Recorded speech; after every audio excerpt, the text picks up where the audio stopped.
देखिए adiabatic process क्या होता है, आइसोथर्मल प्रोसेस में क्या था, किसी भी गैस को अगर हम ले रहे हैं, अगर गैस के प्रेशर और वॉल्यूम में जो चेंजेस आ रहे हैं वो कांस्टेंट टेम्परेचर पर आ रहे हैं तो हम उसको आइसोथर्मल प्रोसेस कहते हैं। ठीक है, अगर ये चेंजेस यानी कि प्रेशर और वॉल्यूम में जो चेंजेस आ रहे हैं उसके साथ साथ टेम्परेचर भी चेंज हो रहा है तो इस तरह के प्रोसेस को हम कहते हैं एडियाबैटिक प्रोसेस। ठीक है, यानी कि यहाँ पर क्या होगा, जो सिस्टम है और जो सराउंडिंग है उन दोनों के बीच में हीट का कोई भी एक्सचेंज यहाँ नहीं होगा। ठीक है, for example heat is compressed suddenly, अगर हम किसी एनक्लोजर में गैस ले रहे हैं, ठीक है, अब उसमें gas is enclosed in an enclosure and is compressed suddenly। ठीक है, किसी भी एनक्लोजर में आप क्या ले रहे हो, गैस ले रहे हो और उसको एकदम से क्या करो, पिस्टन से नीचे की तरफ प्रेस करो तो उसमें क्या होगा, बहुत तेजी से प्रेशर वहाँ पर इंक्रीज होगा। तो सडनली अगर आप करोगे तो उसमें इतना टाइम नहीं मिल पाएगा, अगर कंडक्टिंग वॉल है तब भी, कि वो जो हीट प्रोड्यूस हुई है वो सिस्टम से बाहर सराउंडिंग में जा सके। ठीक है, तो इस तरह का जो प्रोसेस होगा उसको हम क्या कहेंगे, एडियाबैटिक प्रेस प्रोसेस कहेंगे। या पिस्टन को एकदम से हटा दो और जो गैस है वो क्या करे, एकदम से एक्सपेंड कर जाए तो तब भी क्या होगा, इतना टाइम नहीं मिलेगा कि जो टेम्परेचर है वो मेंटेन हो सके, यानी कि जो हीट का फ्लो है वो सराउंडिंग से अंदर की तरफ आ सके। तो यहाँ पर टेम्परेचर कांस्टेंट नहीं रहता है। तो इस तरह के प्रोसेस को आप क्या कहते हो, एडियाबैटिक प्रोसेस कहते हो। एडियाबैटिक रिलेशन क्या है, आइसोथर्मल प्रोसेस में आपने देखा था बॉयल्स लॉ को वो ओबे करता है और जो इसकी इक्वेशन निकल के आती है वो होती है PV is equals to constant, यानी कि P इज directly proportional to 1/V।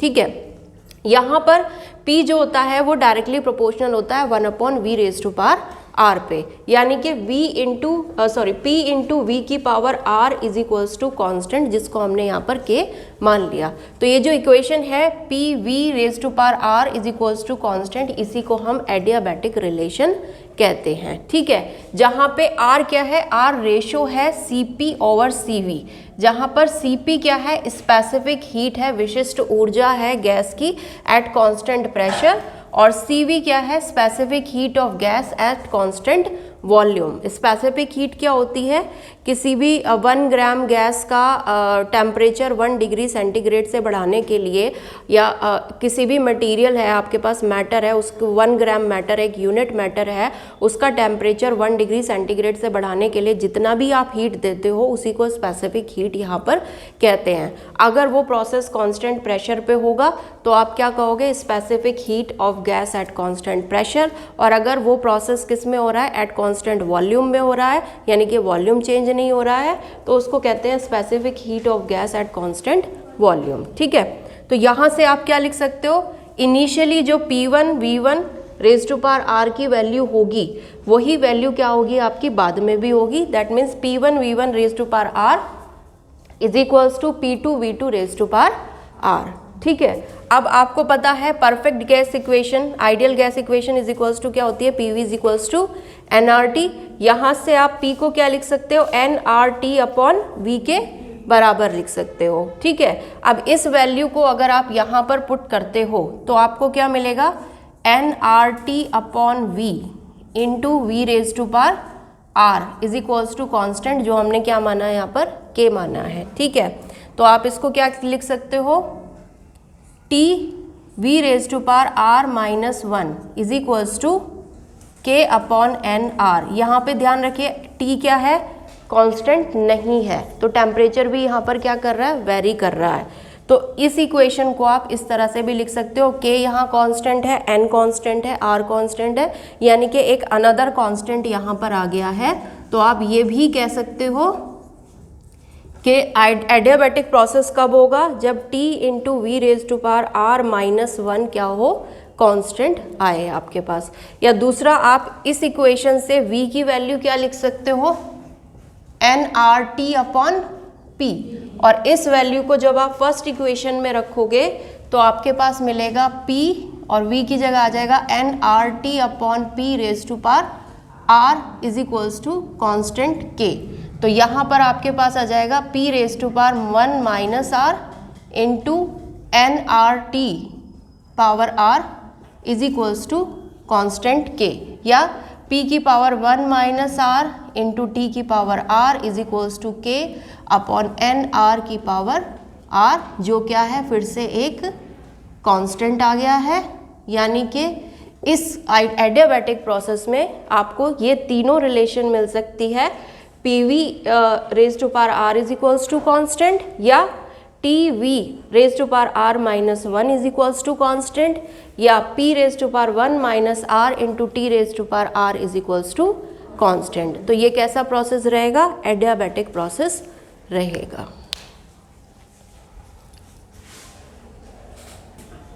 Adiabatic process के लिए अगर आप देखें एसेंशियल कंडीशंस क्या हैं इसकी, एक तो जिस भी सिस्टम में आप ये कर रहे हो, जो भी एनक्लोजर यहाँ पर लिया जा रहा है उसकी वॉल्स नॉन कंडक्टिंग होनी चाहिए, ताकि हीट एनर्जी ना तो अंदर से बाहर जा सके और ना ही बाहर से अंदर आ सके, ठीक है।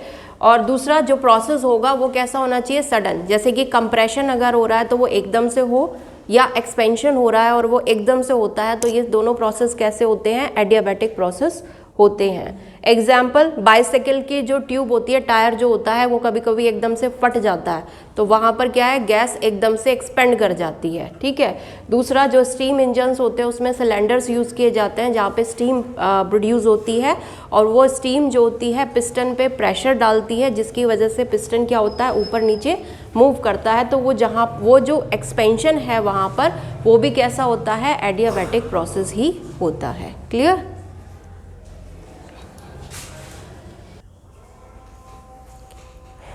देखिए, एडियाबैटिक प्रोसेस में वर्क डन आप कैसे निकालोगे? सेम हमने क्या लिया है, एक आपके पास सिलेंडर है जिसमें गैस एनक्लोज्ड है, और ये सिलेंडर फिटेड है पिस्टन की हेल्प से। तो जब एक्सपेंड करेगी गैस तो पिस्टन ऊपर की तरफ मूव करेगा। इनिशियली हमने मान लिया वॉल्यूम कितना है? V1, और बाद में कितना है वॉल्यूम आपका? V2 है, ठीक है। डेल्टा एक्स डिस्प्लेसमेंट यहाँ पर भी हम कंसिडर करेंगे एक स्मॉल डिस्प्लेसमेंट, और उसमें हमने क्या कंसिडर कर लिया कि dx डिस्प्लेसमेंट के लिए वर्क डन कितना हो रहा है? यहाँ पर dw हो रहा है, जहाँ पर जो पिस्टन पे फोर्स है F, अगर हम इस पिस्टन का क्रॉस सेक्शनल एरिया A मान लें, और अभी मान लेते हैं कि इस पिस्टन पे जो प्रेशर लगाया जा रहा है वो कितना है? P है, तो ये हो जाएगा P इंटू A। इस वैल्यू को आप यहाँ पर रखेंगे तो आपको मिलेगा P into A into D x, जहाँ पर A इंटू डी एक्स क्या है? इस स्मॉल डिस्प्लेसमेंट dx के लिए आपका वॉल्यूम है। यानी कि आप इसको क्या लिख सकते हो? P इंटू डी वी, ठीक है। अब एडियाबैटिक प्रोसेस के लिए आपको पता है PV raise to power R is equals to constant K, ठीक है। तो यहाँ से P की वैल्यू आपके पास आ जाएगी K upon V raise to power R, या लिख सकते हो V की power minus R into K। इस वैल्यू को वहाँ पर पुट करेंगे तो आपको मिलेगा dW is equals to V raise to power minus R into K into dV। K यहाँ पर क्या है? कांस्टेंट है। टोटल वर्क डन जो होगा टोटल एक्सपेंशन के लिए वो आपको कैसे मिलेगा? इंटीग्रेट करके मिलेगा। तो हम मान लेते हैं इंटीग्रेशन से जो टोटल वर्क यहाँ आएगा वो कितना है?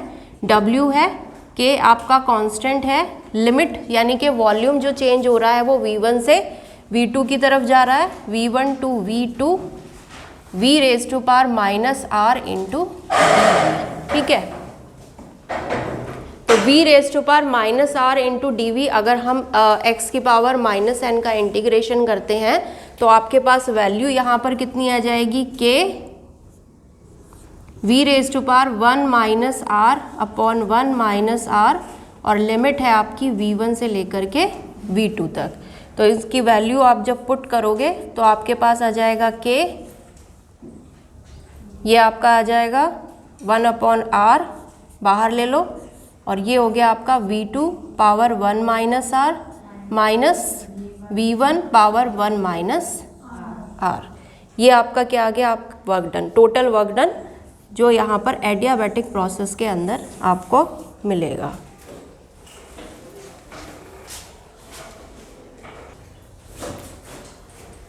इसको आप PV की फॉर्म में भी लिख सकते हो। K क्या है आपका एडियाबैटिक प्रोसेस के लिए? PV raise to power R is equals to constant, यानी कि आप क्या लिख सकते हो, P1 V1 raise to power R is equals to P2 V2 raise to power R is equals to K।